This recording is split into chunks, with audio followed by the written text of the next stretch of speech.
તાંત્રિક વિધિ કરાવવાના બહાને રૂપિયા પડાવનાર ઢોંગી બાબાઓ ઝડપાયા છે. વિધિ કરવાના બહાને લોકો પાસે રૂપિયા ખંખેરતા બાવાને સાયબર ક્રાઇમે રાજસ્થાનથી ઝડપી લીધા છે. સુરતમાં તાંત્રિક વિધિ કરવાના બહાને રૂપિયા પડાવનાર ઢોંગી બાવાઓ ઝડપાયા છે. વિધિ કરવાના બહાને લોકો પાસે રૂપિયા ખંખેરતા બનાવને સાયબર ક્રાઇમે રાજસ્થાનથી ઝડપી પાડ્યો છે. અડાજણના વેપારી પાસે ઘરમાંથી 7 આત્મા બહાર કાઢવાને દટાયેલું સોનું બહાર કાઢવા માટે 15 લાખ પડાવ્યા હતા. લોકોને ઝાંસામાં લેવા સોશિયલ મીડિયા પર જાહેરાત પણ મૂકતા હતા. રૂપિયા ઓનલાઈન ટ્રાન્સફર કરાવ્યા હતા અને પોલીસે મુનેશ ભાર્ગવ અને મનોજ ભાર્ગવની ધરપકડ કરી વધુ તપાસ હાથ ધરી છે.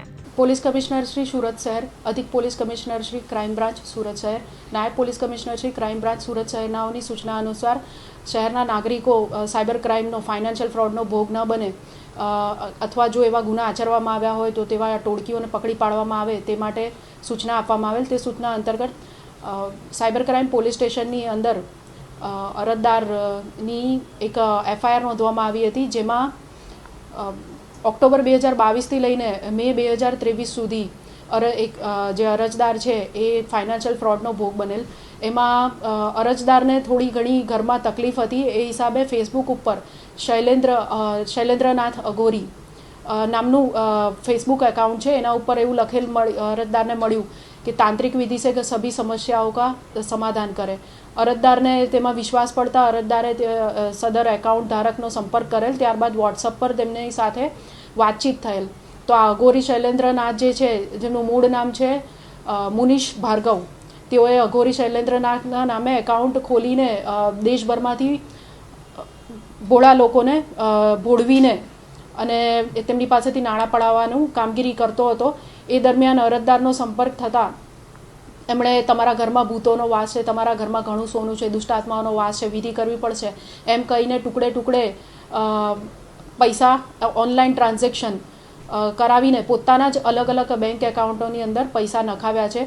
લગભગ જોઈએ તો આ જે 6 થી 7 મહિનાનો સમયગાળાની અંદર 15,51,510 રૂપિયા ફરિયાદીના મુનીશ ભાર્ગવ ઉર્ફે શૈલેન્દ્રનાથ અઘોરીએ ભોળવીને ફ્રોડ કરીને લઈ લીધેલા છે.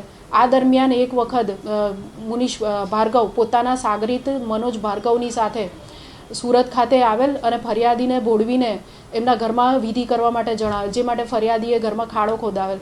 ત્યારબાદ ધાર્મિક વિધિ કરી ધુમાડોને એમ કરીને ફરિયાદીના ઘરની અંદર પોતે લાવેલ નકલી ઘરેણાં સોનાના અને હાડકાને એમ બતાવીને ધુમાડાનો લાભ લઈને ફરિયાદીને ભોળવીને જણાવેલ કે તારા ઘરમાં આ દુષ્ટ આત્મા છે અને આ જે સોનું છે. ત્યારબાદ હાથ ચાલાકીથી એ સોનું અને બધું ગાયબ કરી દીધેલ ધુમાડાનો લાભ લઈને ફરી. અને પછી આરોપીને એવું ફરિયાદીને એવી રીતના જણાવેલ કે તમારે જો વિધિ કરાવશો તો આ વસ્તુ તમારા ઘરમાંથી જતી રહેશે અને જેટલું સોનું છે એના કરતાં 100 ગણું સોનું તમને જે દેખાયું હતું એના કરતાં મળશે.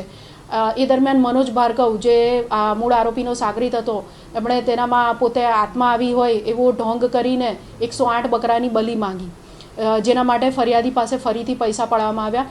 તો આ જે ઓનલાઈન ટ્રાન્ઝેક્શન અને આ એકવારની વિધિ એ બધું થઈને લગભગ 15,51,510 રૂપિયા જેટલા આરોપી સાથે સાયબર ક્રાઇમ ફ્રોડ કરવામાં આવ્યો છે.